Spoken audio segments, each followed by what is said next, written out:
Hey everyone, my name is Henry Kinney III, and I'm here with DeRay Mckesson. It's good to be here. Thank you for coming, and thank you for coming to join us. How are you feeling today? I'm good. You know, there's so much going on in the world. We have endless topics to talk about around race and justice and equity. So it's exciting to be here. I'm honored to be here.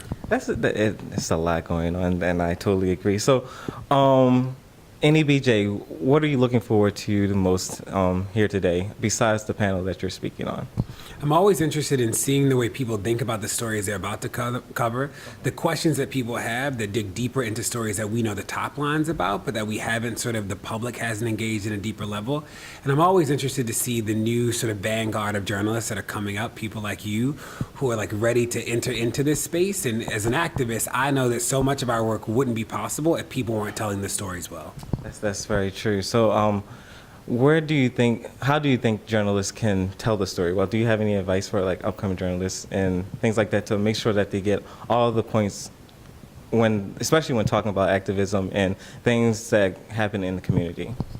Yeah, if there's anything that I worry about, I worry that even people who understand the issues well still chase they chase sort of what is popular in the media, and they don't chase the issues. So there are a ton of things about mass incarceration that have gone underreported or not reported at all. There are a ton of things about, you think about firefighters, occupational cancer is one of the biggest causes of death with firefighters, and it's because of the smoke that comes from furniture burning. I'm fascinated by that. I want somebody to write a story about that, right? There are all these interesting things about the intersection of race and justice and health that still haven't been covered because they aren't on CNN or they aren't on MSNBC yet.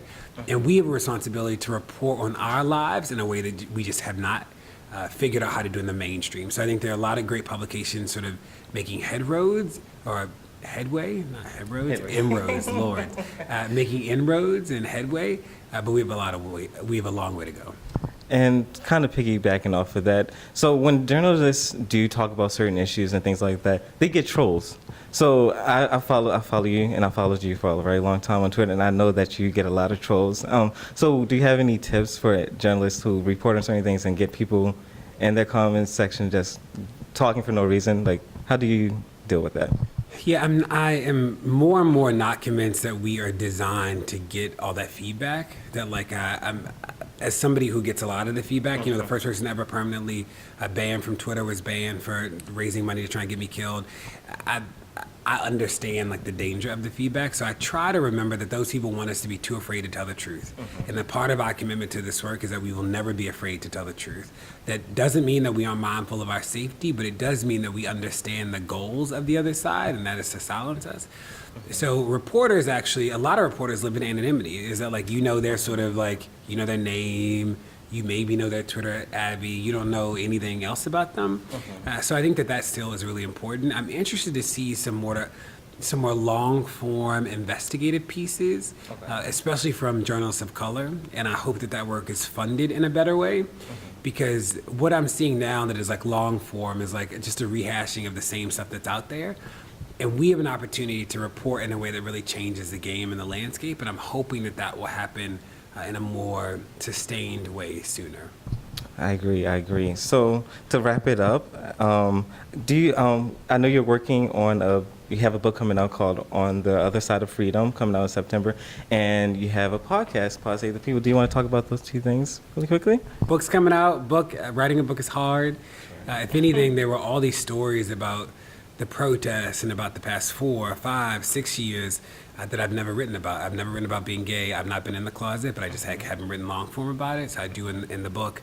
I write about my mother leaving and coming back and what that meant. I write about the police and some interesting research that we've done. So I'm proud of the book. It comes out on September 4th. And the podcast is interesting because it's a podcast that I get to manage. I can choose to talk to whoever I want to. So we interviewed Stacey Abrams 5 months before she was sort of a national story because it was the right thing to do. And Edward Snowden, we had the first public conversation he's ever had about race and security and all these interesting things because it's a platform that is for activists by activists, and I appreciate that. Well, thank you for taking the time out for us today. And do you have any way for people to follow you? I know myself, but yeah, I'm at DeRay on Twitter, so DeRay, and then I am DeRay on Instagram. All right, thank you again. I'm Henry Kinney, and this is NEBG Now. See you next time.